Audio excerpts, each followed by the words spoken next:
Hello friends, फिर से आपके अपने यूट्यूब चैनल झलको स्टडी पर आपका हार्दिक स्वागत है। आज अपन कक्षा 9th की जो राजस्थान के अध्ययन की जो क्वेश्चन जो रह गए थे उनको आज अपन सोल्व करेंगे और साथ में कक्षा 10th की जो राजस्थान अध्ययन की बुक है उससे जितने भी ऑब्जेक्टिव क्वेश्चन है उनको आज अपन सोल्व करेंगे। पहला क्वेश्चन यानी कि क्वेश्चन नंबर 19 पर अपन पहुंच चुके थे और अध्याय शायद 5वां था।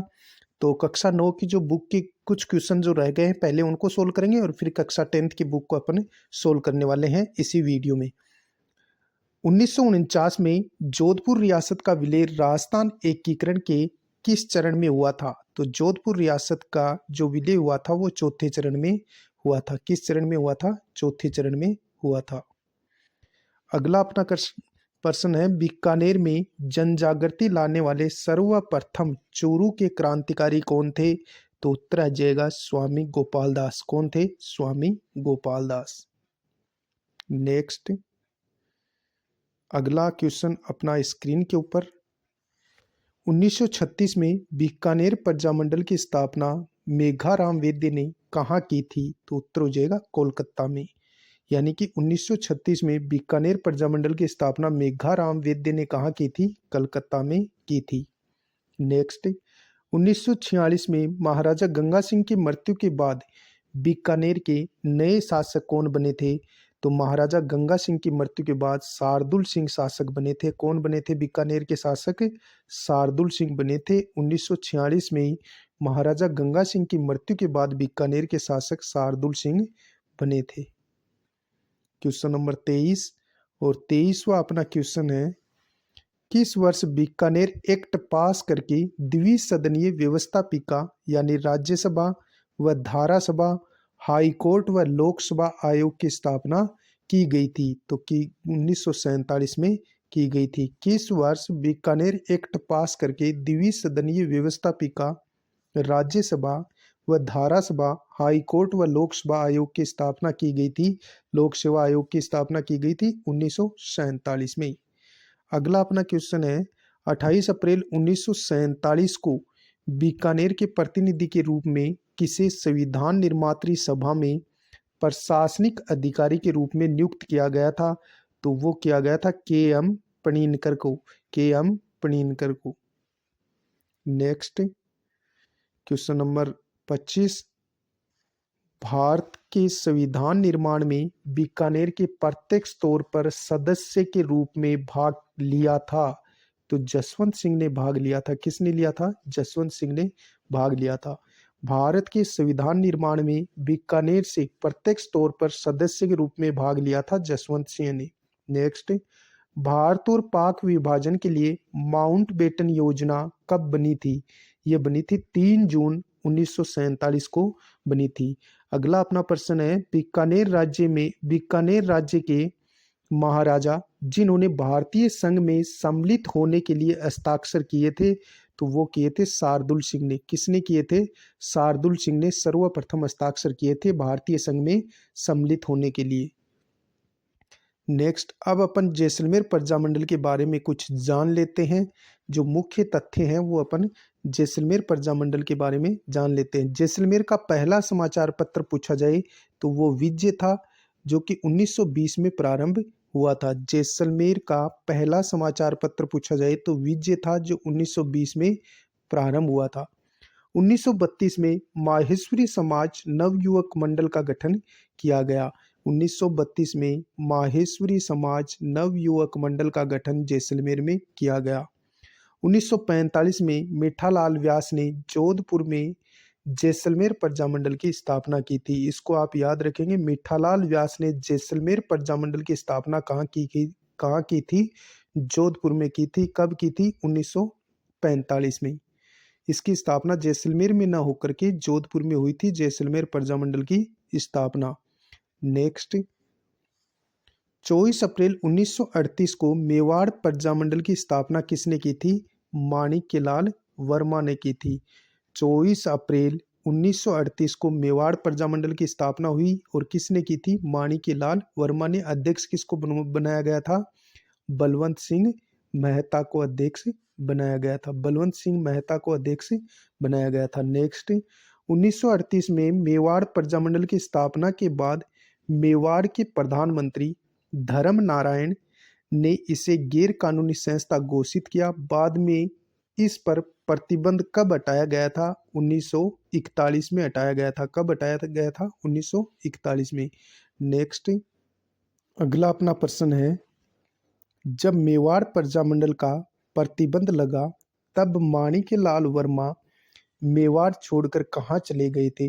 अजमेर चले गए थे। कहाँ चले गए थे? माणिक्यलाल वर्मा अजमेर चले गए थे। क्वेश्चन फिर से देखो, जब मेवाड़ प्रजामंडल पर प्रतिबंध लगा तब माणिक्यलाल वर्मा कहाँ चले गए थे?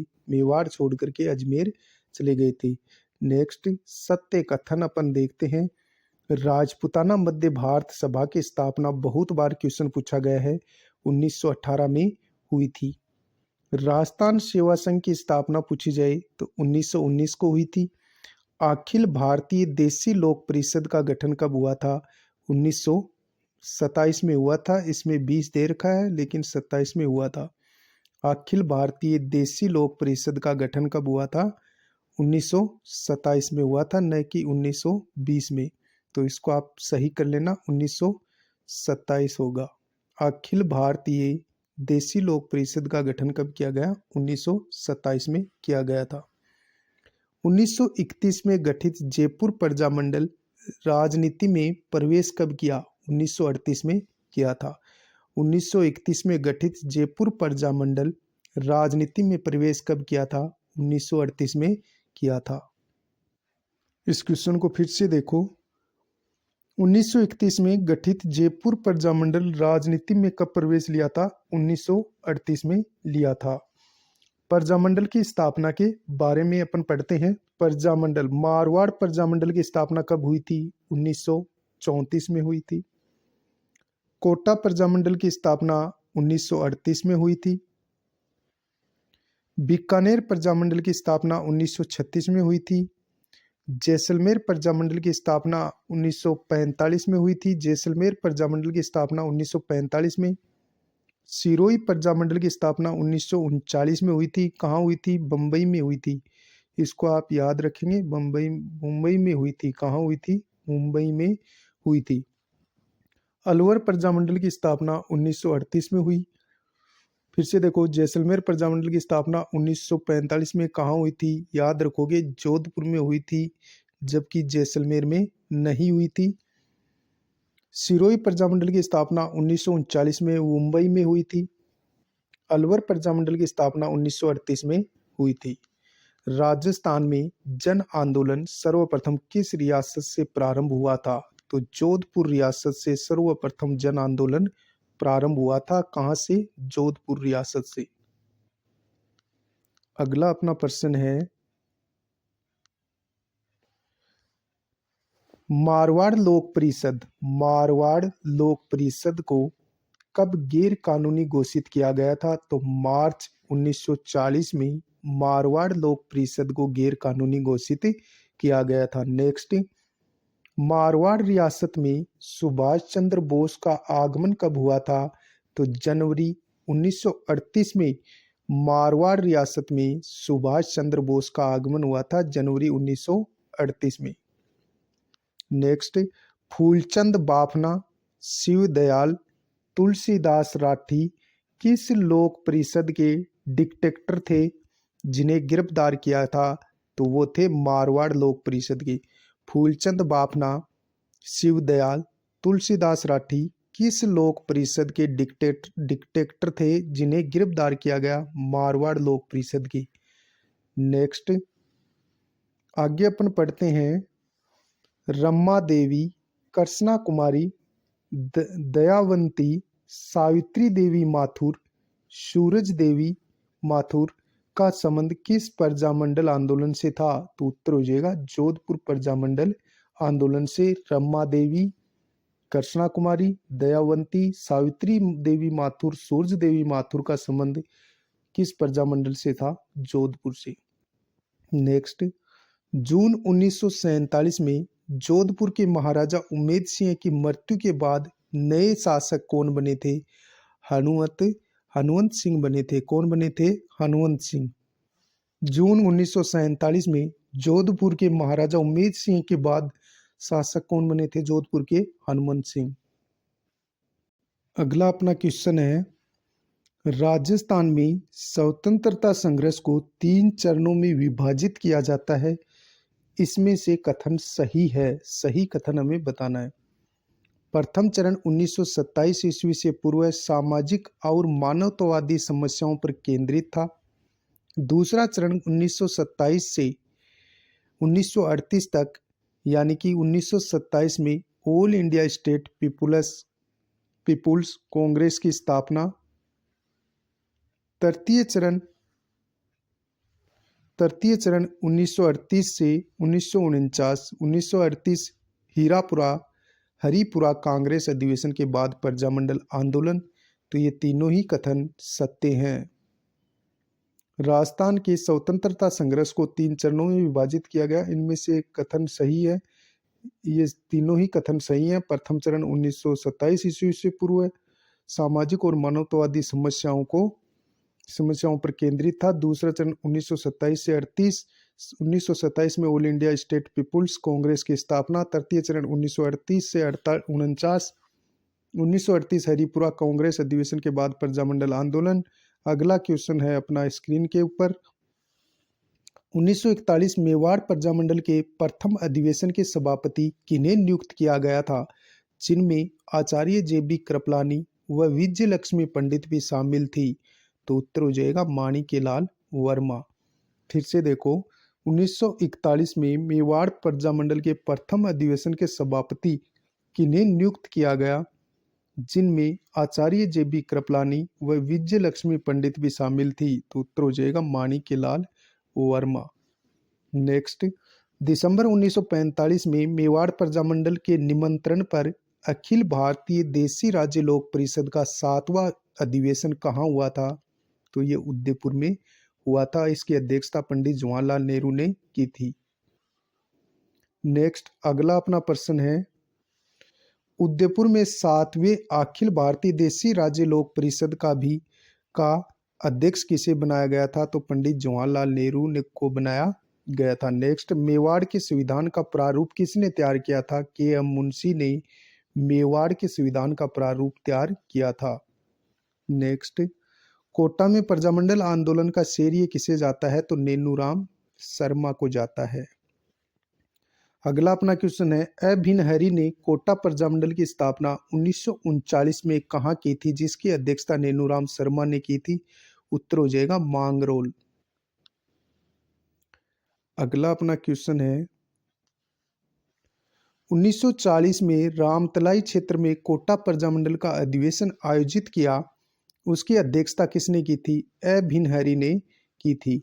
1940 में रामतलाई क्षेत्र में कोटा प्रजामंडल का अधिवेशन आयोजित किया गया, जिसकी अध्यक्षता अभिनहरी ने की थी। नेक्स्ट, मास्टर शंभुदयाल सक्सेना, नाथूलाल जैन, श्याम नारायण सक्सेना, सेठ मोतीलाल वकील, श्रीमती वेणी माधव का संबंध किस प्रजामंडल से था? उत्तर हो जाएगा कोटा प्रजामंडल से। किस किस का? मास्टर शंभुदयाल सक्सेना, नाथूलाल जैन, श्याम नारायण सक्सेना, सेठ मोतीलाल वकील, श्रीमती वेणी माधव का संबंध किस प्रजामंडल से था? कोटा प्रजामंडल से संबंध था। अगला अपना प्रश्न है, राजस्थान एकीकरण के दूसरे चरण के उपराज प्रमुख बने भीम सिंह का संबंध किस रियासत से था? उत्तर हो जाएगा कोटा। भीम सिंह का संबंध किससे था? कोटा रियासत से था। नेक्स्ट, किसान आंदोलन से संबंधित नमाणा ग्राम का संबंध किस प्रजामंडल से था? उत्तर हो जाएगा बूंदी प्रजामंडल से नमाणा ग्राम का संबंध था। नेक्स्ट, 1931 में बूंदी प्रजामंडल की स्थापना किसकी अध्यक्षता में की गई थी? कांतिलाल चौथानी की अध्यक्षता में की गई थी। नेक्स्ट, अगला अपना प्रश्न है, जमनालाल बजाज ने जयपुर में चरखा संघ की स्थापना कब की थी? तो 1927 में की थी। जमनालाल बजाज ने जयपुर में चरखा संघ की स्थापना कब की थी? 1927 में की गई थी। कई बुकों में 1925 भी लिखा हुआ है, तो आप ऑप्शन देख करके सही करें क्वेश्चन को। यदि 27 नहीं है तो आप 25 करके आए। नेक्स्ट, 1931 में जयपुर प्रजामंडल की स्थापना कब की? जो किसने की? जो राजस्थान का प्रथम व सबसे प्राचीन प्रजामंडल था, कपूर चंद पाटनी ने की थी जयपुर प्रजामंडल की स्थापना 1931 में। किसने की थी? कपूर चंद पाटनी ने। नेक्स्ट, 1940 में जयपुर प्रजामंडल के अध्यक्ष के लिए निर्वाचित किया गया था हीरालाल शास्त्री को। 1940 में जयपुर प्रजामंडल के अध्यक्ष के लिए किसे निर्वाचित किया गया था? हीरालाल शास्त्री को। अगला अपना क्वेश्चन है,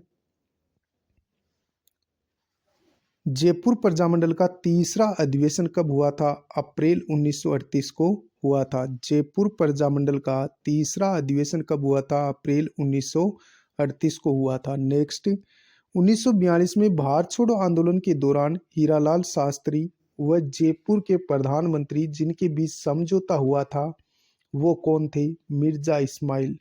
1942 में भारत छोड़ो आंदोलन के दौरान हीरालाल शास्त्री व मिर्जा इस्माइल प्रधानमंत्री के बीच में समझौता हुआ था, जो जयपुर के प्रधानमंत्री थे।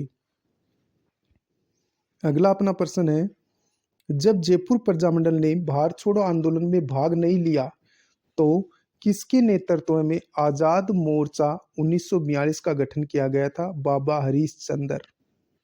बाबा हरीश चंद्र ने आजाद मोर्चे का गठन किया था। अगला अपना क्वेश्चन है, किसकी मध्यस्थता से आजाद मोर्चे का जयपुर प्रजामंडल में 1945 में विलय हो गया था? पंडित जवाहरलाल नेहरू की मध्यस्थता में। किसकी मध्यस्थता से आजाद मोर्चे का जयपुर प्रजामंडल में 1945 में विलय हो गया था? पंडित जवाहरलाल नेहरू की मध्यस्थता से। नेक्स्ट, पंडित हरि नारायण शर्मा को किस रियासत में जनता में जागृति लाने का श्रेय दिया जाता है? अलवर रियासत में। किस रियासत में? अलवर रियासत में। नेक्स्ट, पंडित हरि नारायण शर्मा व कुंज बिहारी लाल मास्टर भोलानाथ ने मिलकर किस प्रजामंडल की स्थापना की थी? 1938 में अलवर प्रजामंडल की स्थापना की थी। किसने? पंडित हरि नारायण शर्मा, कुंज बिहारी लाल, मास्टर भोलानाथ ने मिलकर के 1938 में अलवर प्रजामंडल की स्थापना की थी। नेक्स्ट, अगला अपना प्रश्न है, जनवरी 1944 में अलवर प्रजामंडल का प्रथम अधिवेशन किसकी अध्यक्षता में हुआ था? तो ये हुआ था भवानी शंकर शर्मा की अध्यक्षता में। नेक्स्ट, बाबा हरीश चंद्र, चिरंजी लाल मिश्र, विजय देश पांडे व मुक्तिलाल मोदी का संबंध किससे था? आजाद मोर्चे से था। किससे था? आजाद मोर्चे से संबंध था। किसका? बाबा हरीश चंद्र का, चिरंजी लाल मिश्र का, विजय देश पांडे का, मुक्तिलाल मोदी का संबंध किससे था? आजाद मोर्चे से था। इससे ऊपर वाला क्वेश्चन एक बार फिर से देखो, जनवरी 1944 में अलवर प्रजामंडल का प्रथम अधिवेशन किसकी अध्यक्षता में हुआ था? भवानी शंकर शर्मा की अध्यक्षता में अलवर प्रजामंडल का प्रथम अधिवेशन हुआ था। नेक्स्ट, 1934 में महात्मा गांधी ने राजस्थान का दौरा किया था। सर्वप्रथम वे किस स्थान पर आए थे? अजमेर आए थे। कहाँ आए थे? अजमेर आए थे। नेक्स्ट, आगे अपन क्वेश्चन देखते हैं, अलवर के दीवान जिन्हें महात्मा गांधी की हत्या में मिली भगत होने के संदेह के कारण हटाया गया था, तो इसका उत्तर हो जाएगा एन.बी. ठर्रे को। एन.बी. ठर्रे को। ये खर्रे था, ठर्रे लिखा गया। अलवर के दीवान जिन्हें महात्मा गांधी की हत्या में मिली भगत होने के संदेह के कारण हटाया गया था, एन.बी. ठर्रे को। भरतपुर के अगला प्रश्न है, भरतपुर के शासक जिन्होंने हिंदी को राजभाषा का दर्जा दिया और गांव व नगरों में स्वायत्त शासित संस्थाओं को विकसित किया था, तो उत्तर हो जाएगा किशन सिंह ने। भरतपुर के शासक जिन्होंने हिंदी को राजभाषा का दर्जा दिया और गांव व नगरों में स्वायत्त शासी संस्थाओं को विकसित किया था, किशन सिंह ने किया था। नेक्स्ट, राजस्थान एकीकरण के समय जाट झंडा खतरे में है नारा किसने दिया था? तो ये मान सिंह ने दिया था। राजस्थान एकीकरण के समय जाट झंडा खतरे में है नारा किसने दिया था? मान सिंह ने दिया था। नेक्स्ट अगला अपना प्रश्न है 1938 में भरतपुर प्रजामंडल की स्थापना गोपीलाल माथुर व मास्टर आदित्यनाथ के द्वारा कहाँ की गई थी? तो ये रेवाड़ी हरियाणा में की गई थी। भरतपुर प्रजामंडल की स्थापना 1938 में गोपीलाल यादव व मास्टर आदित्यनाथ के द्वारा रेवाड़ी हरियाणा में की गई थी। कहाँ की गई थी? रेवाड़ी हरियाणा में की गई थी। भरतपुर अगला प्रश्न है भरतपुर प्रजामंडल के प्रथम अध्यक्ष किसे बनाया गया था? तो गोपीलाल माथुर को, गोपीलाल यादव को भरतपुर प्रजामंडल का प्रथम अध्यक्ष बनाया गया था। नेक्स्ट 31 दिसंबर 1940 को भरतपुर प्रजा परिषद का पहला सम्मेलन किसकी अध्यक्षता में हुआ था? तो ये हुआ था जे नारायण व्यास की अध्यक्षता में हुआ था। 10 दिसंबर 1940 को भरतपुर प्रजा परिषद का प्रथम सम्मेलन किसकी अध्यक्षता में हुआ था? जे नारायण व्यास की अध्यक्षता में हुआ था।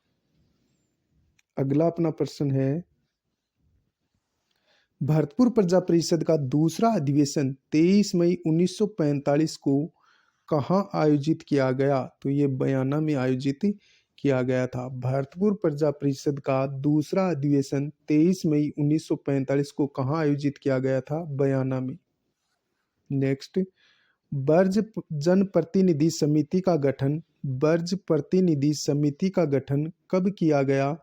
जिसके नेता जुगल किशोर चतुर्वेदी व उपनेता मास्टर आदित्यनाथ बने थे। तो इसका उत्तर हो जाएगा 1942। बर्ज जनप्रतिनिधि समिति का गठन कब किया गया? जिसके नेता जुगल किशोर चतुर्वेदी व उपनेता मास्टर आदित्यनाथ बने थे। तो इसका गठन 1942 में किया गया था। नेक्स्ट 1936 में धौलपुर प्रजामंडल की स्थापना किसने की थी? करशनदत्त पालीवाल ने की थी। 1936 में धौलपुर प्रजामंडल की स्थापना करशनदत्त पालीवाल ने की थी। अगला अपना प्रश्न है स्वामी श्रद्धानंद को किस रियासत में जन चेतना का कार्य करने के लिए जाना चाहता है? अगला अपना प्रश्न है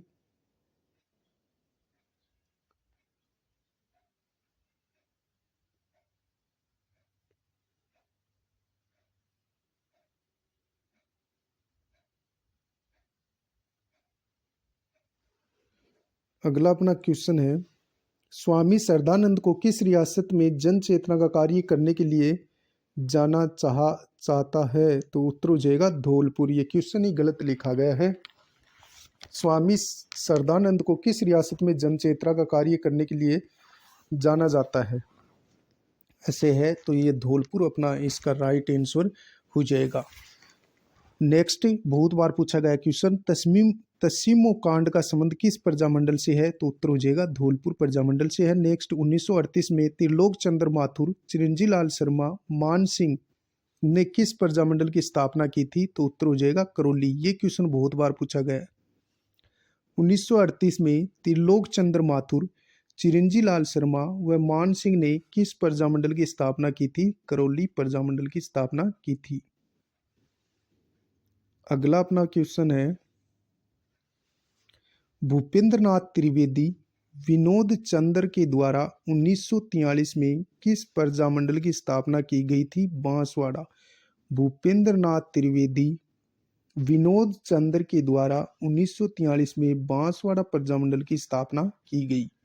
नेक्स्ट भोगीलाल पांड्या ने डूंगरपुर प्रजामंडल की स्थापना कब की थी? 1945 में की थी। नेक्स्ट अमृतलाल पाठक चुन्नीलाल प्रभाकर द्वारा 1945 में किस प्रजामंडल की स्थापना की थी? तो वो की थी प्रजामंडल प्रतापगढ़ की। नेक्स्ट फिर से देखो इसको, अमृतलाल पाठक व चुन्नीलाल प्रभाकर ने 1945 में प्रतापगढ़ प्रजामंडल की स्थापना की थी। अगला अपना क्वेश्चन है गोकुल भाई भट्ट व वर्दी शंकर त्रिवेदी ने सिरोही प्रजामंडल की स्थापना कब की थी? तो ये की थी 1939 में। कहाँ की थी? ये की थी मुंबई में। सिरोही प्रजामंडल की स्थापना कहाँ हुई थी? मुंबई में हुई थी। गोकुल भाई भट्ट और वर्दी शंकर त्रिवेदी ने सिरोही प्रजामंडल की स्थापना 1939 में मुंबई में की थी। नेक्स्ट, अब अध्याय नंबर अपना है 6, राजस्थान का एकीकरण। पहला क्वेश्चन, रियासतों से संबंधित समस्याओं के समाधान के लिए रियासती विभाग की स्थापना कब की गई थी? तो 5 जुलाई 1947 को की गई थी। नेक्स्ट, राजस्थान के एकीकरण से संबंधित निम्नलिखित पर विचार कीजिए एवं नीचे दिए गए कूट का प्रयोग करते हुए सही उत्तर का चयन कीजिए। मेवाड़ सबसे प्राचीन रियासत थी, बिल्कुल सही है। झालावाड़ सबसे नवीन रियासत थी, ये भी कथन सही है। मारवाड़ क्षेत्रफल दृष्टि से मारवाड़ क्षेत्रफल की दृष्टि से सबसे बड़ी रियासत थी, ये कथन भी सही है। साफुरा क्षेत्रफल व जनसंख्या की दृष्टि से सबसे छोटी रियासत थी, ये कथन भी सही है। अगला अपना क्वेश्चन है, मेवाड़ में संविधान का प्रारूप किसके द्वारा तैयार किया गया था? तो ये किया गया था के.एम. मुंशी द्वारा। नेक्स्ट, 1 नवंबर 1956 को पुनर्गठन के समय राजस्थान में जिलों की संख्या कितनी थी? 26 थी। कितनी थी? 26। 1 नवंबर 1956 को पुनर्गठन के समय राजस्थान में जिलों की संख्या 26 थी। नेक्स्ट, मत्स्य संघ में कौन सा जिला नहीं था? तो जयपुर नहीं था। कौन सा नहीं था? जयपुर नहीं था। अगला अपना प्रश्न है, राजस्थान एकीकरण में कुल कितना समय लगा था? 8 वर्ष 7 माह 14 दिन का समय लगा था। नेक्स्ट, अजमेर मेरवाड़ा के प्रथम एवं एकमात्र मुख्यमंत्री कौन थे? हरिभाऊ उपाध्याय। अजमेर मेरवाड़ा के प्रथम एवं एकमात्र मुख्यमंत्री हरिभाऊ उपाध्याय थे। नेक्स्ट, 25 मार्च 1948 को पूर्व राजस्थान में किस रियासत का विलय हुआ था? 25 मार्च 1948 को पूर्व राजस्थान में किस रियासत का विलय हुआ था? बांसवाड़ा रियासत का। ऑप्शन देख के आप क्वेश्चन को सही करेंगे इसको। अगला अपना क्वेश्चन है, 1 नवंबर 1956 को निम्नलिखित में से किसको मिलाकर राजस्थान के एकीकरण का कार्य पूर्ण किया गया? अजमेर व सुनेल टप्पा को मिलाकर। ऑप्शन अजमेर और सुनेल टप्पा अपना राइट हो जाएगा। नेक्स्ट, राजस्थान के एकीकरण का श्रेय किसको दिया जाता है? सरदार वल्लभ भाई पटेल को दिया जाता है। नेक्स्ट, स्वतंत्रता से पूर्व राजस्थान की रियासतों में शांति एवं व्यवस्था का उत्तरदायित्व किस पर था? तो ये था एजीजी पर। किस पर था? एजीजी पर।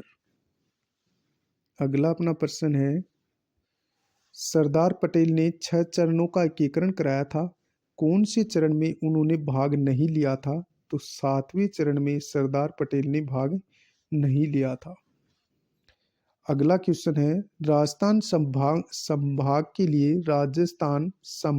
लिए राज्य के नरेश ने सर्वप्रथम भारत में सम्मिलित पत्र पर हस्ताक्षर किए थे? तो बीकानेर के शार्दुल सिंह ने किए थे। नेक्स्ट, अगला अपना प्रश्न है, राजस्थान के एकीकरण के समय भरतपुर का शासक कौन था? तो बृजेंद्र सिंह थे। राजस्थान के एकीकरण के समय भरतपुर का शासक कौन था? बृजेंद्र सिंह। नेक्स्ट, राजस्थान के प्रथम महाराज प्रमुख महाराणा भूपाल सिंह किस जिले से संबंधित थे? तो मेवाड़ उदयपुर से इनका संबंध था। अगला अपना प्रश्न है, 1949 में वृहद राजस्थान का प्रधानमंत्री किसे बनाया गया था? हीरालाल शास्त्री को बनाया गया था। 1949 में वृहद राजस्थान का प्रधानमंत्री हीरालाल शास्त्री को बनाया गया था। अगला क्वेश्चन, राजस्थान संघ का निर्माण 25 मार्च 1948 को हुआ, राज प्रमुख किसे बनाया गया था? तो कोटा के महाराव भीम सिंह को राज प्रमुख बनाया गया था। नेक्स्ट, राज प्रमुख को राज्यपाल का पद नाम दिया गया, 1 नवंबर 1956 को दिया गया। नेक्स्ट, मत्स्य संघ की राजधानी अलवर को बनाया गया, किसको बनाया गया? अलवर को। अगला क्वेश्चन है, निम्न में से राजस्थान संघ में किसे शामिल करके संयुक्त राजस्थान का निर्माण किया गया था? तो उदयपुर मेवाड़ प्रजामंडल को सम्मिलित करके। नेक्स्ट, संयुक्त राजस्थान संघ का राज प्रमुख किसे बनाया गया था? महाराणा भूपाल सिंह को बनाया गया था। अगला अपना क्वेश्चन है,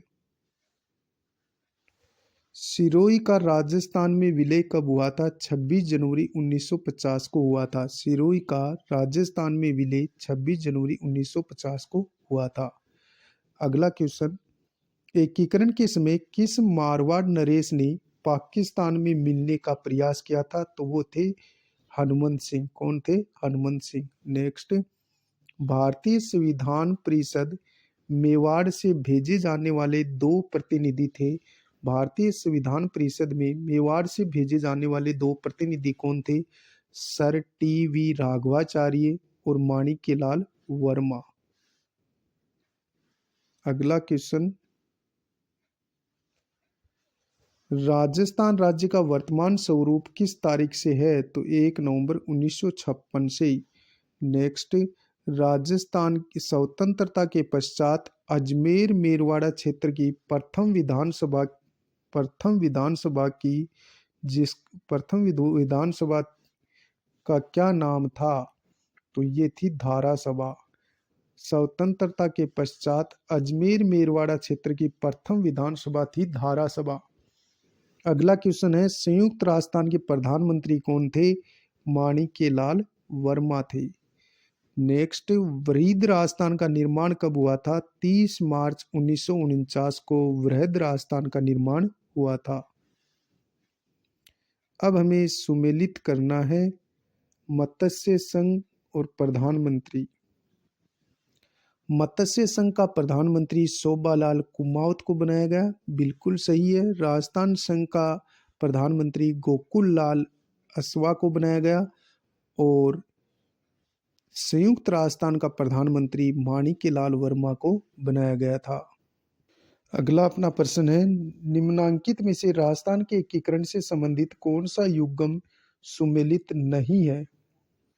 राजस्थान संघ, उदयपुर, संयुक्त राजस्थान, अलवर, भरतपुर, धौलपुर, करौली, मत्स्य संघ, ये भी सही है।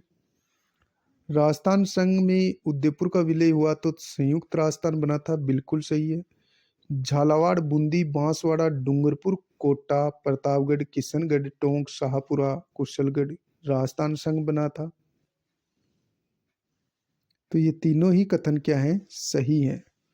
अगला क्वेश्चन है, संयुक्त वृहद राजस्थान कब अस्तित्व में आया था? तो ये आया था 15 मई 1949 को। संयुक्त वृहद राजस्थान कब अस्तित्व में आया था?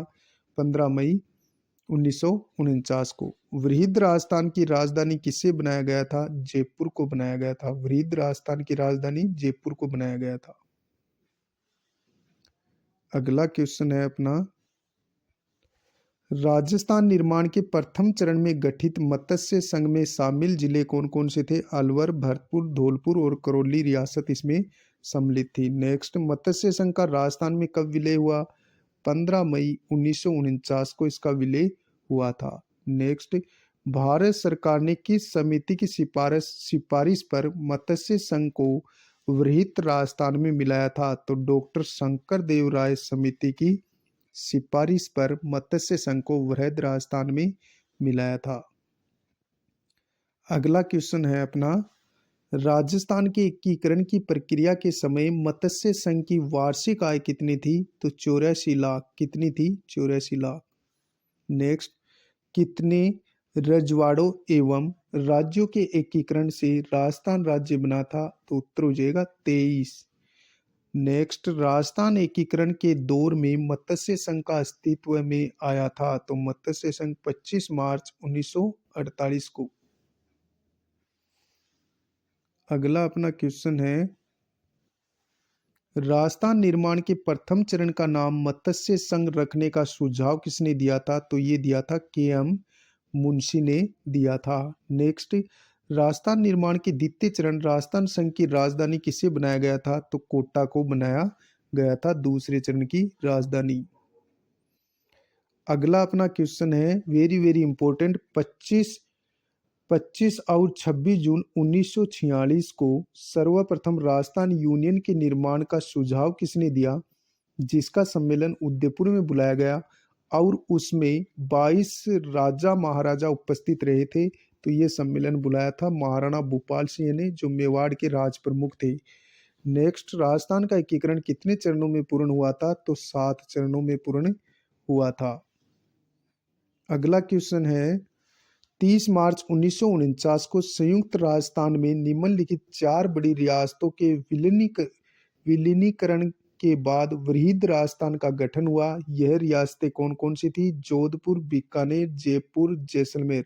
जोधपुर, बीकानेर, जयपुर और जैसलमेर। नेक्स्ट, अगला प्रश्न है, मत्स्य संघ की किस रियासत ने संयुक्त वृहद राजस्थान में विलय में आनाकानी की थी? तो उत्तर हो जाएगा धौलपुर रियासत ने आनाकानी की थी। नेक्स्ट, मत्स्य संघ का प्रधानमंत्री किसे बनाया गया था? शोभाराम कुमावत को बनाया गया था। नेक्स्ट, सुनेल टप्पा जो मंदसौर जिले का भाग था, राजस्थान में विलय हुआ था 1 नवंबर 1956 को इसका विलय हुआ था।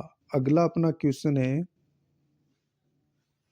संयुक्त राजस्थान का उद्घाटन किसके द्वारा किया गया था? जवाहरलाल नेहरू के द्वारा। नेक्स्ट, क्षेत्रफल की दृष्टि से स्वतंत्रता के समय सबसे बड़ी रियासत कौन सी थी? तो वो मारवाड़ रियासत थी। कौन सी थी? मारवाड़ रियासत थी। नेक्स्ट, मत्स्य संघ का राज प्रमुख किसे बनाया गया था? उदय भान सिंह को बनाया गया था, जो धौलपुर के शासक थे।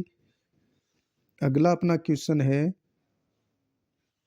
मत्स्य संघ का उद्घाटन कहाँ किया गया? तो ये भरतपुर किले में किया गया था। नेक्स्ट, अजमेर मेरवाड़ा का राजस्थान में विलय 1 नवंबर 1956 को हुआ था।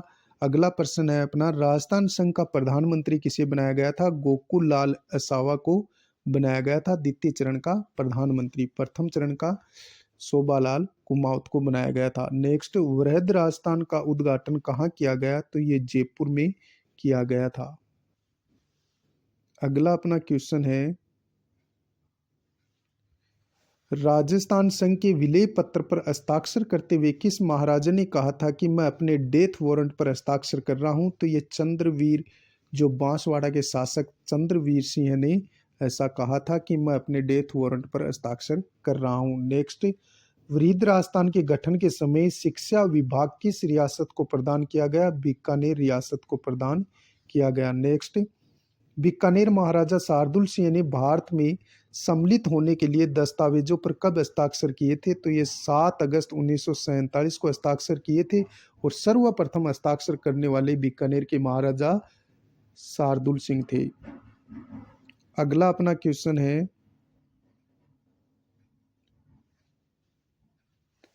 टीकाराम पालीवाल को किस चुनाव में राजस्थान का प्रथम निर्वाचित मुख्यमंत्री बनाया गया था? तो 1952 में टीकाराम पालीवाल को निर्वाचित मुख्यमंत्री बनाया गया था। नेक्स्ट, पी सत्यनारायण राव समिति की सिफारिश पर रियासतों में विभागों का आवंटन किया गया।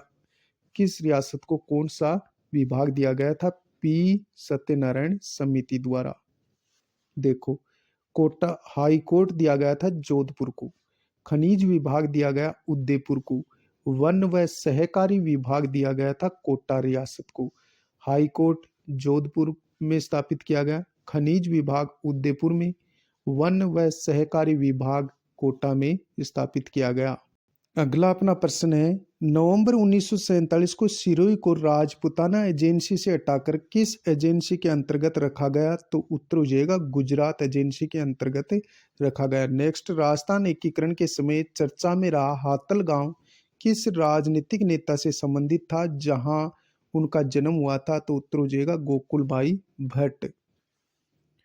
अगला अपना टॉपिक है 7 अध्याय 7 राज्य की शौर्य परंपरा। अध्याय 7 राज्य की शौर्य परंपरा।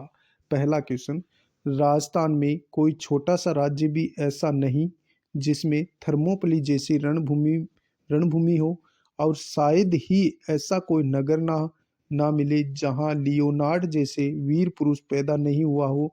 यह कथन किसका है? तो यह कथन कर्नल जेम्स टोड का है। फिर से देखो, राजस्थान में कोई छोटा सा राज्य भी ऐसा नहीं है जिसमें थर्मोपली जैसी रणभूमि हो, और शायद ही ऐसा कोई नगर ना मिले जहां लियोनार्ड जैसा वीर पुरुष पैदा नहीं हुआ हो। यह कथन किसका है? कर्नल जेम्स टोड का कथन है ये। अगला क्वेश्चन, यह कथन किसका है?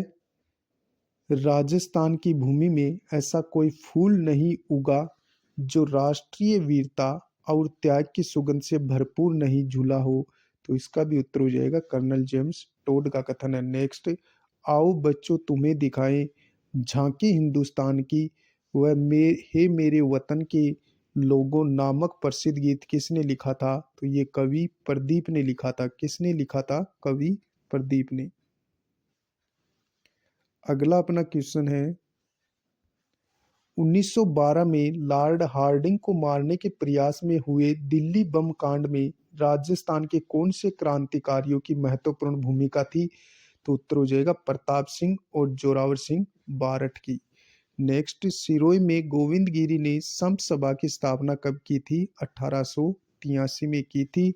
सिरोही में गोविंद गिरी ने संत सभा की स्थापना 1883 में की थी। नेक्स्ट, मेजर पीरू सिंह शेखावत का जन्म 20 मई 1918 को कहाँ हुआ था? तो ये हुआ था रामपुर बेरी झुंझुनू में। अगला क्वेश्चन है, 18 जुलाई 1948 को कश्मीर में पाकिस्तान के कबाइलियों से मुठभेड़ में शहीद हुए मेजर पीरू सिंह शेखावत को परमवीर चक्र मरणोपरांत कब मिला था? तो ये 1952 में मिला था। नेक्स्ट, राजस्थान के किस जिले में मेजर शैतान सिंह का जन्म 1 दिसंबर 1924 को हुआ था? तो ये जोधपुर में इनका जन्म हुआ था मेजर शैतान सिंह का। अगला क्वेश्चन, 1962 भारत चीन युद्ध में शहीद मेजर शैतान सिंह को किस वर्ष परमवीर चक्र से सम्मानित किया गया था? तो 1963 में शैतान सिंह को परमवीर चक्र से सम्मानित किया गया था। नेक्स्ट, राजस्थान के किस वीर सपूत को राजस्थान का पहला महावीर चक्र प्रदान किया गया था? तो वो किया गया था सूबेदार चुन्नाराम फागड़िया को। नेक्स्ट, अगला क्वेश्चन है अपना, सूबेदार चुन्नाराम फागड़िया का जन्म 1923 दलमास की ढाणी में हुआ। यह किस जिले में है? तो उत्तर हो जाएगा सीकर जिले में। सूबेदार चुन्नाराम फागड़िया का जन्म 1923 डलमास की ढाणी में हुआ था। यह किस जिले में है? सीकर जिले में स्थित है। नेक्स्ट, खेखला जुनावास गांव शेखला जुनावास गांव जोधपुर में 1 दिसंबर 1923 को जन्मे शहीद सैनिक ढोकल सिंह को मरणोपरांत कौन सा पुरस्कार प्रदान किया गया था? तो उत्तर हो जाएगा महावीर चक्र। अगला क्वेश्चन है अपना, ब्रिगेडियर रघुवीर सिंह राजावत को राष्ट्रपति डॉक्टर सर्वपल्ली राधाकृष्णन ने किस सम्मान से सम्मानित किया था? तो उत्तर हो जाएगा महावीर चक्र से। नेक्स्ट, निम्न में से राजस्थान के किस वीर सेनानी को मरणोपरांत महावीर चक्र दिया था? तो सैनिक ढोकल सिंह को दिया था। नेक्स्ट, 26 जनवरी 1972 को महावीर चक्र से सम्मानित कर्नल उदय सिंह भाटी का संबंध किस जिले से है? शेरगढ़ जोधपुर से है। कर्नल उदय सिंह भाटी का संबंध शेरगढ़ जोधपुर से है। अगला क्वेश्चन, महावीर चक्र से सम्मानित लेफ्टिनेंट कर्नल हनुमंत सिंह का संबंध किस जिले से है? तो उत्तर हो जाएगा बाड़मेर जिले से। वीर सपूतों को प्राप्त सम्मान के बारे में अपन एक नजर डालते हैं। लेफ्टिनेंट कर्नल सवाई भवानी सिंह, इनको मिला था महावीर चक्र। ग्रुप कैप्टन चंदन सिंह को मिला था महावीर चक्र। नायक सुगन सिंह को मिला था महावीर चक्र। अगला क्वेश्चन, राजस्थान के किस वीर सेनानी को 1971 के युद्ध के बाद पाकिस्तान ने फखर हिंद से नवाजा था? तो उत्तर हो जाएगा लेफ्टिनेंट कर्नल हनुमंत सिंह को। नेक्स्ट, 13 जून 1999 को तोलोलिंगा की चोटी पर तिरंगा फहराने वाले नायक दिगेंद्र कुमार परसवाल को किस सम्मान से सम्मानित किया गया था? तो उत्तर हो जाएगा महावीर चक्र से। अगला क्वेश्चन, 1999 को महावीर चक्र से सम्मानित नायक दिगेंद्र कुमार परसवाल का संबंध किस जिले से है? तो सीकर जिले से इनका संबंध रहा है दिगेंद्र कुमार परसवाल का। नेक्स्ट, राजस्थान के वीर सपूतों को मिले अशोक चक्र के बारे में भी अपन नजर डालते हैं। हवलदार शंभूपाल सिंह को 1961 में मिला अशोक चक्र। सूबेदार लाल सिंह व सूबेदार मान सिंह को 1965 में मिला था अशोक चक्र। सुल्तान सिंह राठौड़ और सूबेदार सुरेश चंद्र यादव को 2003 में अशोक चक्र से नवाजा गया था। नेक्स्ट, अब अपन पढ़ेंगे कक्षा 10 अध्याय फर्स्ट राजस्थान का इतिहास, एक परिचय पार्ट फर्स्ट। कक्षा 10 राजस्थान का अध्ययन, इसको अपन अब पढ़ने वाले हैं। पहला क्वेश्चन है अपना सन 1800 में सर्वप्रथम राजस्थान के लिए राजपुताना शब्द का प्रयोग किसने किया था? जॉर्ज थॉमसन ने किया था।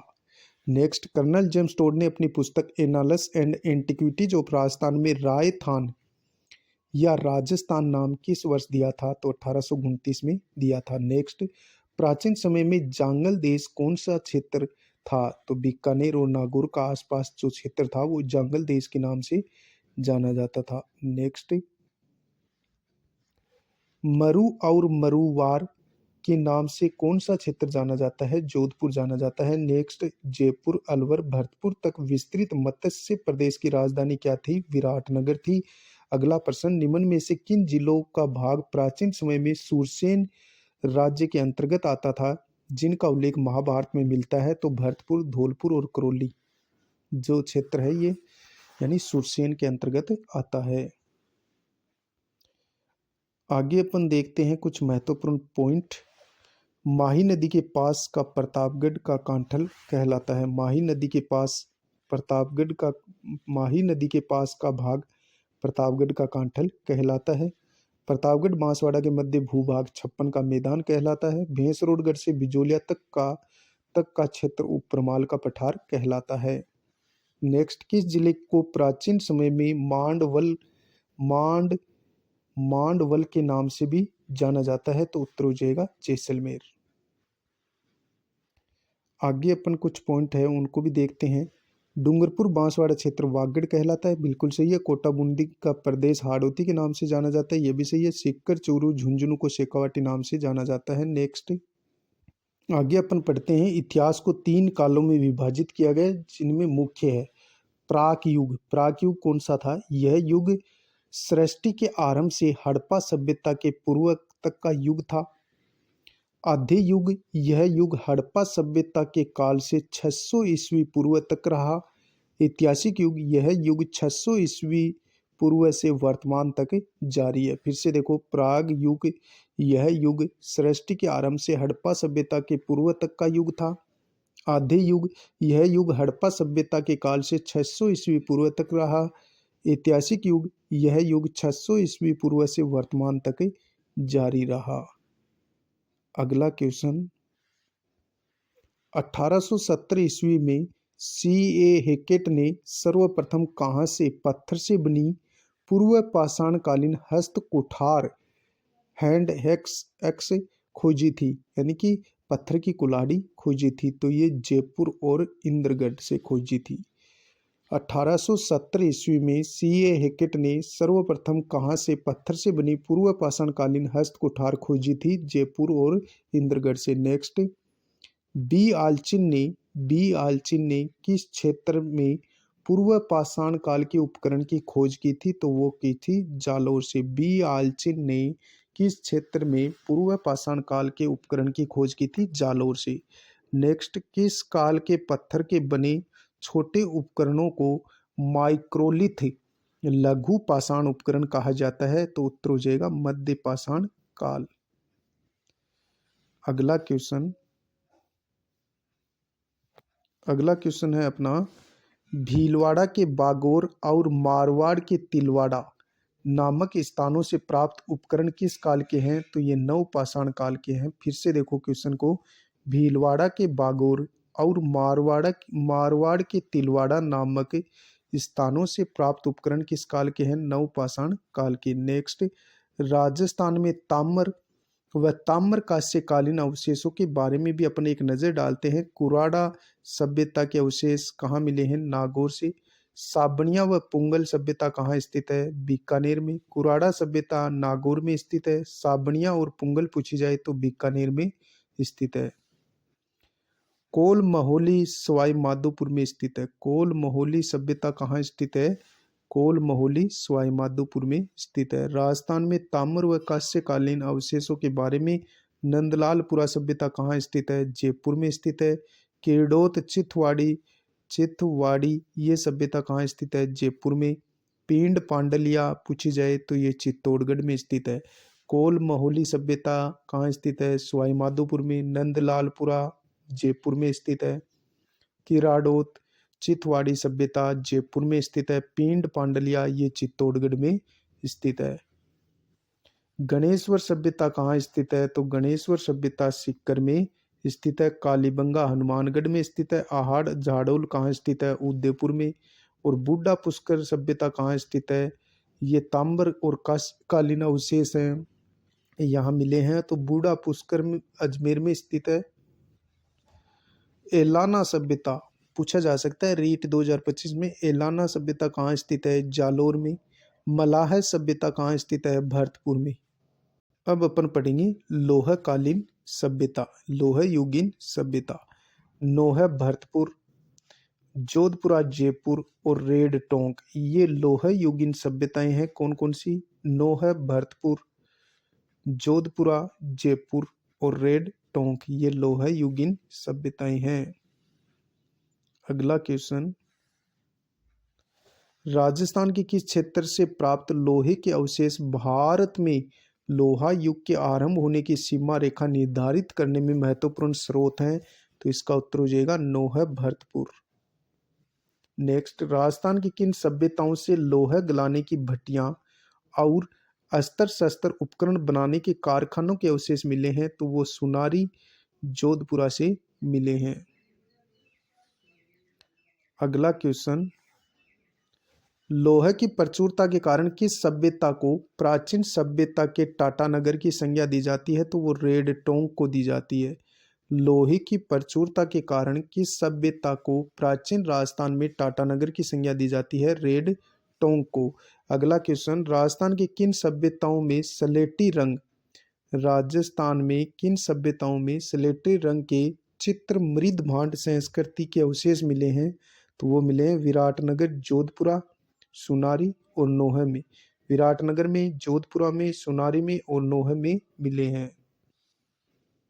कालीबंगा सभ्यता के बारे में अपन कुछ पढ़ लेते हैं। यह सभ्यता द्विशदती सरस्वती नदी के किनारे स्थित है। वर्तमान घग्गर नदी के क्षेत्र में हड़प्पा सभ्यता के प्राचीन हड़प्पा सभ्यता से भी प्राचीन विकसित हुई थी कालीबंगा सभ्यता, जो द्विशदती सरस्वती नदी वर्तमान जिसका नाम घग्गर है उसके किनारे ये विकसित हुई थी कालीबंगा सभ्यता। यह हनुमानगढ़ जिले में स्थित है। पंजाबी भाषा में कालीबंगा का अर्थ होता है काले रंग की चूड़ियां। कालीबंगा सभ्यता का उत्खनन किसने किया था? तो 1952 में अमलानंद घोष ने इसकी खोज की थी। 1961-62 में बीबीलाल और बीके थापर व एमडी खर्रे ने इसका उत्खनन करवाया था।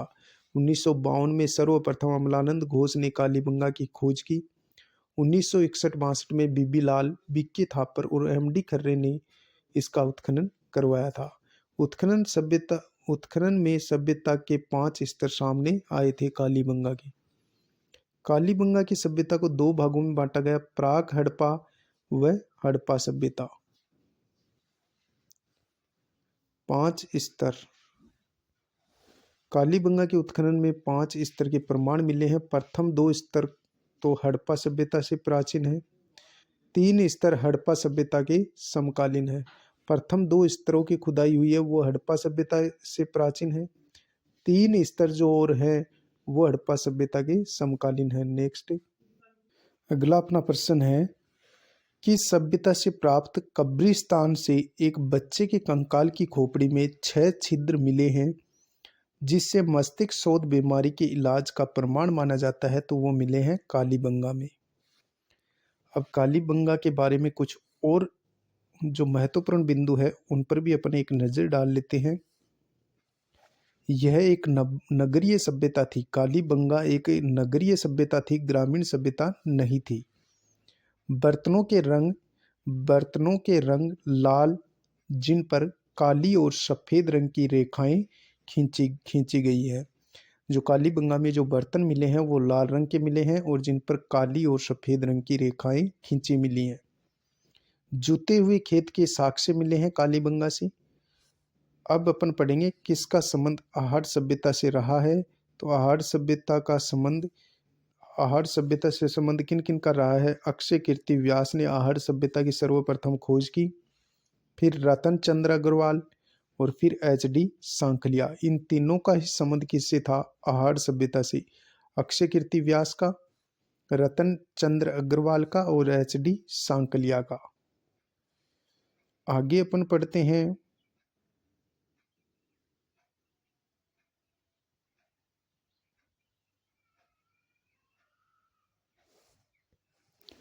किस सभ्यता को धुलकोट आघाटपुर के नाम से जाना जाता है। तो वो आहड़ को जाना जाता है। अक्षय कीर्ति व्यास ने आहड़ सभ्यता की खोज 1953 में की थी। किस सभ्यता के लोग मृतकों को गहनों व आभूषणों के साथ दफनाते थे, जो इनकी मृत्यु के बाद भी जीवन की अवधारणा का समर्थन होने का प्रमाण है। आहड़ सभ्यता में यानी मृतक जो व्यक्ति मर जाता था उनको गहनों और आभूषणों के साथ जमीन में दफन करते थे, जलाते नहीं थे, और इनकी मृत्यु के बाद भी जीवन की अवधारणा का वो समर्थन प्रमाण है। तो ये है आहड़ सभ्यता। आहड़ सभ्यता के अंदर व्यक्ति को दफन करते थे, मरे हुए व्यक्ति को, और आभूषण और गहने पहना करके। कालीबंगा सभ्यता के बारे में कुछ और जानकारियां हैं। वो क्या है। लाल काले मिट्टी के बर्तन बनाने वाली संस्कृति का प्रमुख केंद्र था कालीबंगा। इसका दूसरा नाम था ताम्रवती नगरी मिलता है। उत्खनन से प्राप्त ठप्पों से यहाँ रंगाई छपाई व्यवसाय की उन्नत होने का अनुमान लगाया जाता है। कालीबंगा की तरह मकान कालीबंगा की तरह मकान बनाने में धूप में सुखाई गई ईंटों व पत्थर का प्रयोग करते थे। इस सभ्यता का उत्खनन रतन चंद्र अग्रवाल व एच.डी. सांकलिया के निर्देशन में हुआ था। कालीबंगा की मकान की तरह यानी कि अपन कालीबंगा की सभ्यता यहाँ दे दी, लेकिन यहाँ अपन पढ़ रहे हैं आहड़ सभ्यता। आहड़ सभ्यता ही लाल काले मिट्टी के बर्तन बनाने वाली संस्कृति का प्रमुख केंद्र था आहड़ सभ्यता। इसका दूसरा नाम मिलता है ताम्रवती नगरी मिलता है। उत्खनन से प्राप्त ठप्पों से यहाँ रंगाई छपाई व्यवसाय की उन्नत होने का अनुमान लगता है आहड़ सभ्यता से। काली सभ्यता की तरह मकान बनाने में धूप में सुखाई गई ईंटों व पत्थरों का प्रयोग करते थे आहड़ सभ्यता में। इस सभ्यता का उत्खनन रतन चंद्र अग्रवाल व एच.डी. सांकलिया के निर्देशन में हुआ था। किसका। आहड़ सभ्यता का।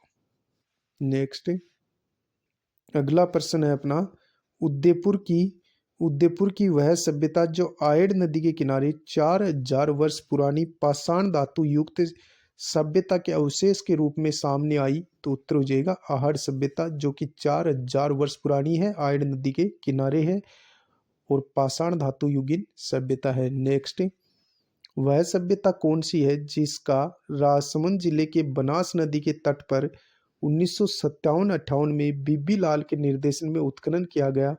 तो उत्तर हो जाएगा गिलूंड सभ्यता। वह सभ्यता कौन सी है जिसका राजसमंद जिले के बनास नदी के तट पर 1957-58 में बीबी लाल के निर्देशन में उत्खनन हुआ था। तो वो राजसमंद की गिलूंड सभ्यता है। गिलूंड सभ्यता के बारे में जो जानकारी है वो भी अपन प्राप्त कर लेते हैं। उत्खनन से ताम्र युगीन सभ्यता के अवशेष मिले हैं। गिलूंड सभ्यता से उत्खनन में ताम्र युगीन सभ्यता के अवशेष मिले हैं, जिसका समय 1900 से 1700 ईसा पूर्व निर्धारित किया गया है। आग में पकी हुई ईंटों का उपयोग मिला है। कहाँ से। गिलूंड सभ्यता से। 5 प्रकार के मिट्टी के बर्तन मिले हैं। काले, सादे, पोलिशदार, भूरे, लाल और काले चित्रित मृद भांड यहाँ से मिले हैं। 1998 से 2003 ईस्वी के मध्य पुणे के डॉक्टर V.S. शिंदे तथा पेंसिल्वेनिया विश्वविद्यालय अमेरिका के प्रोफेसर ग्रेगरी पोसल के निर्देशन में यहाँ उत्खनन किया गया। 1998 से 2003 ईस्वी के मध्य पुणे के डॉक्टर V.S. शिंदे तथा पेंसिल्वेनिया विश्वविद्यालय अमेरिका के प्रोफेसर ग्रेगरी पोसल के निर्देशन में उत्खनन किया गया गिलुंड सभ्यता का। नेक्स्ट क्वेश्चन, भीलवाड़ा में बागोर सभ्यता किस नदी के किनारे है? तो कोठ्यारी नदी के किनारे विकसित हुई थी। भीलवाड़ा में बागोर सभ्यता कोठ्यारी नदी के किनारे स्थित है। अगला अपना प्रश्न है, 1967 से 1970 तक डॉक्टर B.N. मिश्रा ने कोठारी नदी के तट पर किस सभ्यता का उत्खनन कार्य किया था? तो बागोर सभ्यता का उत्खनन कार्य किया था। 1967 से 1970 ईस्वी तक डॉक्टर B.N. मिश्रा ने कोठारी नदी के तट पर किस सभ्यता का उत्खनन किया था? बागोर सभ्यता का। नेक्स्ट, किस सभ्यता के उत्खनन से प्राग ऐतिहासिक काल की सभ्यता के अवशेष प्राप्त हुए हैं जो 4000 से 5000 ईस्वी पूर्व के माने जाते हैं? तो उत्तर हो जाएगा बागोर सभ्यता। अगला क्वेश्चन, मध्य पाषाण कालीन सभ्यता का स्थल और लघु पाषाण उपकरण का प्रमुख केंद्र जहां से कृषि व पशुपालन के प्राचीनतम साक्ष्य प्राप्त हुए हैं तो वो बागोर से प्राप्त हुए हैं। ये क्वेश्चन बहुत बार पूछा गया है कि कृषि एवं पशुपालन के प्राचीनतम साक्ष्य कहाँ से प्राप्त हुए हैं? तो ये बागोर से प्राप्त हुए हैं कृषि एवं पशुपालन के प्राचीनतम साक्ष्य। सीकर में कांतली नदी के किनारे स्थित गणेश्वर सभ्यता के बारे में भी अपन पढ़ लेते हैं। गणेश्वर सभ्यता का उत्खनन 1972 में रतन चंद्र अग्रवाल के निर्देशन में हुआ था। यह 2800 साल पूर्व की सभ्यता है। गणेश्वर सभ्यता का उत्खनन 1972 में रतन चंद्र अग्रवाल के निर्देशन में हुआ। यह 2800 साल पूर्व की सभ्यता है। इसे ताम्र युगीन सभ्यता की जननी और ताम्र संचयी की सभ्यता कहा जाता है। गणेश्वर सभ्यता के बारे में अन्य जानकारी कौन कौन सी हैं? यहाँ से प्राप्त तांबे के उपकरणों के पात्रों में 99% तांबा है। यहाँ से तांबा हड़प्पा व मोहनजोदड़ो भेजा जाता था। किससे? गणेश्वर सभ्यता से तांबा हड़प्पा और मोहनजोदड़ो भेजा जाता था। नेक्स्ट, काले व नीले रंग के बर्तन जिन्हें कृष्ण वर्णी मृद पात्र कहते हैं, ये भी गणेश्वर सभ्यता में मिले हैं। काले व नीले रंग के बर्तन मिले हैं जिन्हें कृष्ण वर्णी मृद पात्र कहा करते थे, यहाँ गणेश्वर सभ्यता से मिले हैं। नेक्स्ट प्रश्न, किस सभ्यता से एक रोमन एम्फोरा सूरा पात्र व एक यूनानी सुराही मिली है जो इनके विदेशी व्यापार का केंद्र होने की पुष्टि करता है? तो उत्तर हो जाएगा भीनमाल। फिर से देखिए क्वेश्चन को, किस सभ्यता से एक रोमन एम्फोरा सूरा पात्र व एक यूनानी सुराही मिली जो इसके विदेशी व्यापार का केंद्र होने की पुष्टि करते हैं? तो उत्तर हो जाएगा भीनमाल सभ्यता से। नेक्स्ट, भीनमाल जालोर की सभ्यता का उत्खनन किसके द्वारा करवाया गया था? तो ये करवाया था R.C. अग्रवाल ने। भीनमाल जालोर के सभ्यता का उत्खनन किसके द्वारा करवाया गया? R.C. अग्रवाल के द्वारा करवाया गया। अगला क्वेश्चन है अपना, किस क्षेत्र का प्राचीन नाम अगला अपना क्वेश्चन है, किस क्षेत्र का प्राचीन नाम सिरीमाल था? तो उत्तर हो जाएगा भीनमाल का। किस क्षेत्र का प्राचीन नाम सिरीमाल था? भीनमाल का था। अगला क्वेश्चन, ईसवाल सभ्यता किस जिले में है जहां से समृद्ध लोहे उद्योग के साक्ष्य प्राप्त हुए हैं? तो उत्तर हो जाएगा उदयपुर। ईसवाल सभ्यता किस जिले में है? उदयपुर में, जहां से हमें लोहे के उद्योग के साक्ष्य मिले हैं। अगला क्वेश्चन है, मत्स्य जनपद की राजधानी बेराट किस जिले में स्थित है? तो ये जयपुर में स्थित है। अगला क्वेश्चन, राजस्थान में किस सभ्यता में मौर्य काल व बौद्ध धर्म के अवशेष प्राप्त हुए हैं? तो ये बेराट से मिले हैं। मौर्य कालीन और बौद्ध कालीन अवशेष कहाँ से मिले हैं? बेराट सभ्यता से। विराट सभ्यता के बारे में कुछ जानकारी है वो अपन ले लेते हैं। सभ्यता की खोज, विराट सभ्यता की खोज 1936 में दयाराम बहादुर साहनी ने की। उत्खनन नील रतन बनर्जी व कैलाश नाथ दीक्षित ने किया था। यानी जो जयपुर की जो सभ्यता है विराट, विराट सभ्यता के बारे में अपन पढ़ रहे हैं।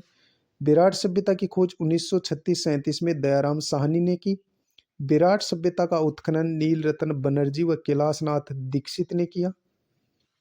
विराट में गोल मंदिर व अशोक के स्तंभ के अवशेष प्राप्त हुए हैं। विराट के समीप अशोक का भाब्रू अभिलेख प्राप्त हुआ है।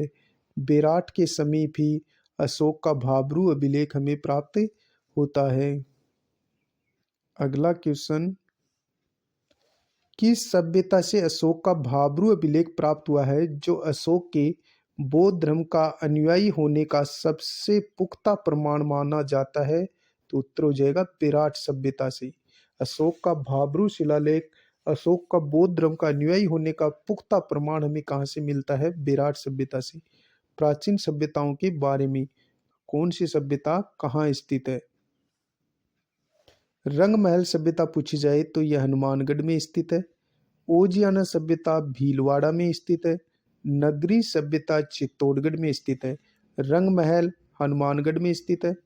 ओजियाना सभ्यता भीलवाड़ा में स्थित है। नगरी चित्तौड़गढ़ में स्थित है। प्राचीन सभ्यताओं के बारे में, तिलवाड़ा जो सभ्यता है वो बाड़मेर में स्थित है। तिलवाड़ा सभ्यता कहाँ स्थित है? बाड़मेर में। नगर कहाँ स्थित है? नगर सभ्यता टोंक में। बालाथल सभ्यता उदयपुर में स्थित है। अब अपन देखते हैं राजस्थान में आर्य संस्कृति। राजस्थान में आर्य संस्कृति वैदिक सभ्यता के अवशेष कहाँ से मिले हैं? तो ये मिले हैं अनूपगढ़, तरखान वाला डेरा और चक 84 से हमें मिले हैं। कहाँ कहाँ से? अनूपगढ़ से, तरखान वाला डेरा से और चक 84 से हमें मिले हैं। नेक्स्ट, अब अपन कक्षा 10th की जो राजस्थान अध्ययन बुक है उसका अध्याय नंबर फर्स्ट अपन ने पढ़ लिया। और अध्याय फर्स्ट में राजस्थान का इतिहास एक परिचय पार्ट सेकंड का अपन जो वस्तुनिष्ठ क्वेश्चन है उनको अपन हल करेंगे। पहला क्वेश्चन, अंगुत्तर निकाय में हमें 16 महाजनपदों की जानकारी प्राप्त होती है, इसका संबंध किस धर्म से है? तो उत्तर हो जाएगा बौद्ध धर्म से। अंगुत्तर निकाय में हमें 16 महाजनपदों की जानकारी प्राप्त होती है, इसका संबंध किस धर्म से है? बौद्ध धर्म से। अगला क्वेश्चन है अपना,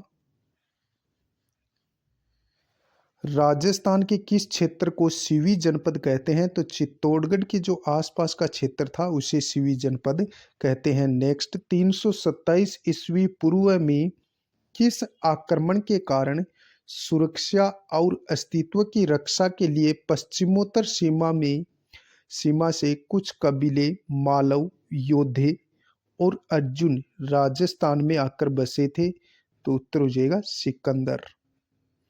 अगला क्वेश्चन, आर्य जैन के रूप में मत्स्य जाति मत्स्य जनपद का उल्लेख सर्वप्रथम किस में मिलता है? तो ये शतपथ ब्राह्मण में मिलता है। आर्य जैन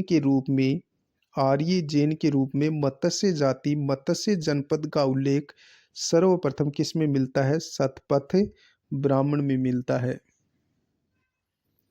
अगला क्वेश्चन, निम्न में से किस में मत्स्य जनपद की जानकारी नहीं मिलती है? तो अंगुत्तर निकाय में हमें नहीं मिलती है। मत्स्य जनपद के बारे में अपन कुछ महत्वपूर्ण बिंदु है उन पर एक नजर डालते हैं। महाभारत काल में मत्स्य जनपद के राजा विराट ने विराट नगर को अपनी राजधानी बनाई। विराट की पुत्री उत्तरा का विवाह अर्जुन के पुत्र अभिमन्यु के साथ हुआ। अभिमन्यु के पुत्र परीक्षित कालांतर में पांडवों के राज्य का उत्तराधिकारी बना था। मत्स्य प्रदेश में जयपुर, अलवर, धौलपुर, करौली भरतपुर के कुछ भाग सम्मिलित हैं। मत्स्य प्रदेश का विस्तार दक्षिण में चंबल की पहाड़ियों तक और पश्चिम में पंजाब में सरस्वती नदी के जंगलों तक था। अगला क्वेश्चन है अपना, राजस्थान के किस प्रदेश में सालव जाति रहती थी जिसके बीच अस्पष्ट सीमा को लेकर मत्स्य जनपद से संघर्ष होता रहता था? तो उत्तर हो जाएगा अलवर।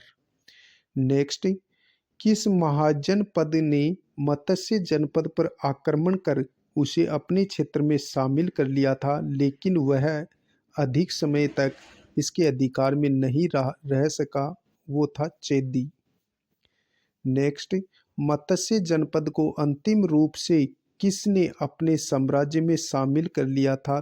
तो मगध ने मत्स्य जनपद को अंतिम रूप से सम्मिलित कर लिया था। नेक्स्ट, अगला अपना प्रश्न है, डॉक्टर गौरीशंकर हीराचंद ओझा और सी.वी. वैद्य ने राजपूतों को किसकी संतान माना है? तो वैदिक आर्यों की संतान मानते हैं। कौन? ओझा और सी.वी. वैद्य राजपूतों को किसकी संतान मानते हैं? वैदिक आर्यों की संतान मानते हैं। नेक्स्ट, पृथ्वीराज रासो ग्रंथ के लेखक चंद्रबरदाई के अनुसार अग्निकुंड से किस जाति की उत्पत्ति नहीं मानी जाती? तो राठौड़ की नहीं मानी जाती, बल्कि 4 जातियां उत्पन्न की थी, प्रतिहार, परमार, चालुक्य और चौहान, लेकिन राठौड़ उसमें सम्मिलित नहीं थे। नेक्स्ट, किस इतिहासकार ने गुहिल राजपूतों की उत्पत्ति नागर ब्राह्मण से बताई है? तो वो बताइए D.R. भंडारकर ने। नेक्स्ट, अगला अपना क्वेश्चन है, किस इतिहासकार ने बिजोलिया शिलालेख में वासुदेव चौहान के उत्तराधिकारी सामंत को वत्स गोत्र के ब्राह्मण बताया है? तो ये बताया है डॉक्टर दशरथ शर्मा ने। क्वेश्चन क्या है, किस इतिहासकार ने बिजोलिया शिलालेख में वासुदेव चौहान के उत्तराधिकारी सामंत को वत्स गोत्र के ब्राह्मण बताया है? डॉक्टर दशरथ शर्मा ने। नेक्स्ट, किस इतिहासकार ने बिजोलिया शिलालेख में राजपूतों के ब्राह्मण वंशी होने के साक्ष्य माना है? तो इसका उत्तर हो जाएगा D.R. भंडारकर ने राजपूतों को ब्राह्मण माना है बिजोलिया शिलालेख के अनुसार। नेक्स्ट, किस इतिहासकार ने मेवाड़ के गुहिलोतों को नागर जाति के ब्राह्मण गुहदेत का वंशज बताया है? तो ये बताया गोपीनाथ शर्मा ने। क्वेश्चन क्या है, किस इतिहासकार ने मेवाड़ के गुहिलोतों को नागर जाति के ब्राह्मण गुहदेत का वंशज बताया है? तो उत्तर हो जाएगा गोपीनाथ शर्मा। अगला अपना प्रश्न है, गुहिल वंश के शासकों ने किस क्षेत्र में राज किया था? तो उत्तर हो जाएगा मेवाड़ में। गुहिल वंश के शासकों ने किस क्षेत्र में राज किया था? मेवाड़ में किया था। नेक्स्ट, गुहिल वंश को ईरान के शासक नौशेखा से संबंधित माना है? तो ये माना है अबुल फजल ने। गुहिल वंश को ईरान के शासक नौशेखा से संबंधित कौन मानते हैं? अबुल फजल। गुहिल वंश की उत्पत्ति के संबंध के बारे में महत्वपूर्ण बिंदु है, वो अपन देखते हैं। कर्नल जेम्स टोड इन्हें वल्लभी के शासकों से संबंधित मानते हैं। गुहिल वंश को कर्नल जेम्स टोड इन्हें वल्लभी के शासकों से संबंधित मानते हैं। नैन्सी गोपीनाथ शर्मा इन्हें ब्राह्मण होने का मत प्रतिपादित करते हैं गुहिलों को। गौरी शंकर हीराचंद के अनुसार 566 ईस्वी में गुहिल शासन स्थापित किया था। गुहिल ने शासन स्थापित किया था। अगला क्वेश्चन है, गुहिल के बाद मेवाड़ के प्रतापी शासक कौन बने थे? तो बप्पा रावल बने थे। ये 8वें शासक थे गुहिल वंश के। अगला अपना क्वेश्चन है, बप्पा रावल ने 734 ईस्वी में चित्तौड़ शासक मानमोरी को परास्त कर अधिकार कर लिया था। इसकी जानकारी हमें कहाँ से मिलती है? तो इसकी जानकारी राज प्रशस्ति अभिलेख में हमें मिलती है। नेक्स्ट, बप्पा रावल ने मेवाड़ की राजधानी किसे बनाया था? नागदा को बनाया था। अलट ने आहड़ को बनाया था और बप्पा रावल ने मेवाड़ की राजधानी किसे बनाया था? नागदा को बनाया था। अगला प्रश्न है, कैलाशपुरी में एकलिंग जी लकुलिस मंदिर का निर्माण किस शासक ने करवाया था? तो एकलिंग जी मंदिर का निर्माण बप्पा रावल ने करवाया था। राय सिंह ने इसका पुनर्निर्माण करवाया था। नेक्स्ट, अगला प्रश्न है, गौरीशंकर हीराचंद ओझा के अनुसार बप्पा रावल का वास्तविक नाम क्या था? तो ओझा के अनुसार बप्पा रावल का वास्तविक नाम कालभोज था। क्या था? कालभोज था। बुद्ध घोष क्या है? बुद्ध चरित्र द्वारा लिखित पुस्तक है। बुद्ध घोष क्या है? ये यानी कि बुद्ध बाच घोष है। ये बाच घोष क्या है? बुद्ध चरित्र द्वारा लिखित पुस्तक है। नेक्स्ट, अगला अपना प्रश्न है, किस इतिहासकार के अनुसार बप्पा किसी राजा का नाम नहीं अपितु खिताब था? तो ये मानते हैं श्यामल दास। किस इतिहासकार के अनुसार बप्पा किसी राजा का नाम नहीं था अपितु खिताब था? तो ये मानते हैं श्यामल दास। अगला प्रश्न है, बप्पा रावल की तुलना चार्ल्स मार्टल यानी कि फ्रांसीसी सेनापति जिसने यूरोप में सर्वप्रथम मुसलमानों को पराजित किया था से करते हैं? सीवी वेद्य मानते हैं। बप्पा रावल की तुलना चार्ल्स मार्टल से कौन करता है? सीवी वेद्य करते हैं। मेवाड़ के शासकों के शासनकाल के बारे में सही क्रम? तो सर्वप्रथम जेतर सिंह शासक बना था, फिर तेज सिंह बना था, फिर रतन सिंह बना था। पहले जेतर सिंह बना था, फिर तेज सिंह बना था, फिर रतन सिंह शासक बना था मेवाड़ का। अगला क्वेश्चन है अपना, जेतर सिंह व इल्तुतमिश के मध्य भूताला का युद्ध कब हुआ था? तो ये 1227 को हुआ था और इल्तुतमिश इस युद्ध में हार जाते हैं। जेतर सिंह इस युद्ध को जीत जाता है। भूताला का युद्ध 1227 में हुआ। किस किस के मध्य? जेतर सिंह और इल्तुतमिश के मध्य ये युद्ध हुआ था, जिसमें इल्तुतमिश हार गया था, जेतर सिंह इसमें जीत गया था। नेक्स्ट, भूताला के युद्ध की जानकारी जयसिंह सूरी के किस ग्रंथ में मिलती है? तो ये मिलती है हमीर मदमर्दन में। किस में मिलती है? हमीर मदमर्दन में। अगला क्वेश्चन है अपना, गौरी शंकर हीराचंद ओझा ने किस मेवाड़ शासक दिल्ली के गुलाम वंशों के सुल्तानों के समय का प्रतापी शासक माना है, जिसकी वीरता प्रशंसा उसके विरोधियों ने की थी? तो हीराचंद ओझा मानते हैं जेतर सिंह को, जिसकी यानी कि वीरता की प्रशंसा विरोधियों ने भी की थी। इस जेतर सिंह को मानते हैं कौन? हीराचंद ओझा। अगला क्वेश्चन है, हमीर मदमर्दन में इल्तुतमिश को कहा जाता है? तो हमीर कहा जाता है। हमीर मदमर्दन जो जयसिंह सूरी का जो ग्रंथ है उसमें इल्तुतमिश को क्या कहा गया है? हमीर कहा गया है। अगला प्रश्न, रावल शाखा का अंतिम मेवाड़ शासक कौन था? तो रावल रतन सिंह था। अगला अपना क्वेश्चन है, जेतर सिंह का मेवाड़ शासक के रूप में शासनकाल क्या था? 1213 से लेकर 1253 तक मेवाड़ में जेतर सिंह ने शासन किया था। नेक्स्ट क्वेश्चन, चित्तौड़गढ़ दुर्ग का प्रथम साका 1303 में हुआ था। रावल रतन सिंह ने यानी केसरिया किया और पद्मिनी ने जौहर किया था। क्वेश्चन नंबर 34, 1540 में मलिक मोहम्मद जायसी ने किस ग्रंथ में अलाउद्दीन खिलजी के चित्तौड़ आक्रमण का कारण रावल रतन सिंह की पत्नी पद्मिनी को प्राप्त करना बताया, जिसके समर्थक डॉक्टर दशरथ शर्मा है? तो मलिक मोहम्मद जायसी का जो ग्रंथ था वो पद्मावत था, जो 1540 में लिखा था।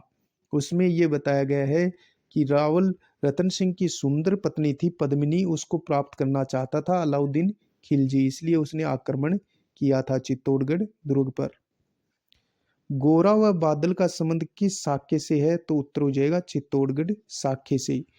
गोरा और बादल कौन थे? गोरा पद्मिनी का भाई था, बादल उसका चाचा था। नेक्स्ट, चित्तौड़गढ़ दुर्ग 1303 के साखे की जानकारी किस ग्रंथ में मिलती है? तो वो मिलती है खजाइन उल फुतूह में। और ये ग्रंथ किसने लिखा था? अमीर खुसरो का ग्रंथ है। कौन सा? खजाइन उल फुतूह, ये अमीर खुसरो का ग्रंथ है। रानी पद्मिनी ने कितनी महिलाओं के साथ चित्तौड़गढ़ में जौहर किया था? तो 16 महिलाओं के साथ जौहर किया था पद्मिनी ने। अगला अपना क्वेश्चन है, अलाउद्दीन खिलजी ने चित्तौड़ दुर्ग पर अधिकार कर उसका प्रशासक किसे नियुक्त किया था? खिर्ज खां, अपने बेटे खिर्ज खां को चित्तौड़गढ़ दुर्ग का प्रशासक नियुक्त किया था। नेक्स्ट, अलाउद्दीन खिलजी द्वारा बदले गए दुर्ग के नाम यानी चित्तौड़गढ़ दुर्ग का नाम रखा था खिरजाबाद। क्या रखा था? खिरजाबाद। जालोर दुर्ग का नाम रखा था जलालाबाद अलाउद्दीन खिलजी ने। सिवाना दुर्ग का नाम रखा था खेराबाद। जालोर दुर्ग का जलालाबाद नाम कर दिया था अलाउद्दीन खिलजी ने। सिवाना दुर्ग को जीत करके इसका नाम खैराबाद रखा था अलाउद्दीन खिलजी ने।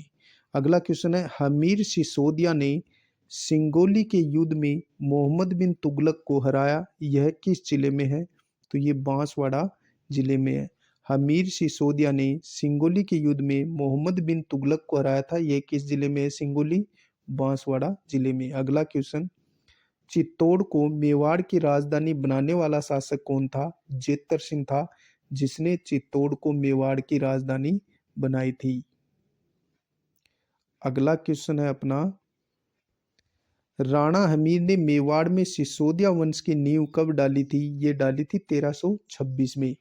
अगला क्वेश्चन, मेवाड़ का उद्धारक किस शासक को कहा जाता है? तो हमीर सिसोदिया को मेवाड़ का उद्धारक कहा जाता है। नेक्स्ट, किस शासक को कीर्ति स्तंभ प्रशस्ति में विषम घाटी पच्चानन की संज्ञा दी गई है? हमीर सिसोदिया को दी गई है। नेक्स्ट, महाराणा लाखा मेवाड़ के शासक कब बने थे? 1382 में बने थे महाराणा लाखा मेवाड़ के शासक। अगला प्रश्न है अपना, लाखा की पत्नी हंसाबाई किसकी बहन थी? तो ये जोधपुर शासक रणमल की बहन थी। कौन? लाखा की पत्नी हंसाबाई। नेक्स्ट, राजस्थान का विषम पितामह किसे कहा जाता है? कुंवर चूड़ा को कहा जाता है राजस्थान का विषम पितामह है। अगला प्रश्न है, 14वीं शताब्दी में किस शासक के समय जावर में चांदी व सोने की खान निकली थी? राणा लाखा के समय निकली थी। नेक्स्ट, राणा लाखा के काल में किस झील का निर्माण उदयपुर में एक पिच्छू छित्र नामक बंजारे ने करवाया था? तो पिछोला झील का निर्माण करवाया था राणा लाखा के समय। अगला क्वेश्चन है, राणा लाखा व रणमल की बहन हंसाबाई का पुत्र कौन था? मोक्कल। कौन था? मोक्कल। नेक्स्ट, राणा मोक्कल के बारे में असत्य कथन हमें बताना है। 1121 में मेवाड़ का शासक बना, चूड़ा संरक्षक बना, लेकिन बाद में मेवाड़ छोड़कर मांडू चला गया, ये सही है। 1433 में मोक्कल की हत्या चाचा और मेहरा ने की, ये भी सही है। 1421 में मेवाड़ के शासक बने थे, तो ये कथन भी सही है, तीनों ही सही है। महाराणा कुंभा का शासन काल कौन सा है? तो 1433 से लेकर 1468 तक महाराणा कुंभा ने मेवाड़ पर शासन किया था। नेक्स्ट, कुंभा ने किसान युद्ध में मालवा के शासक महमूद खिलजी प्रथम को हराया था। सॉरी, कुंभा ने किस है, ये किसान लिखा गया, किस युद्ध में मालवा के शासक महमूद खिलजी प्रथम को हराया था? सारंगपुर के युद्ध में। और ये कब हुआ था? सारंगपुर युद्ध हुआ था 1437 ईस्वी में हुआ था। नेक्स्ट, कुंभा ने मारवाड़ से मंडोर कब छीना था? 1453 में छीना था। अगला प्रश्न है, किस मारवाड़ शासक ने अपनी पुत्री श्रृंगारी देवी का विवाह कुंभा के पुत्र रायमल से किया था? तो राव जोधा ने किया था। आज के लिए बस हमारे इतने ही क्वेश्चन हैं। मिलते हैं नेक्स्ट वीडियो में, तब तक के लिए जय हिंद जय भारत।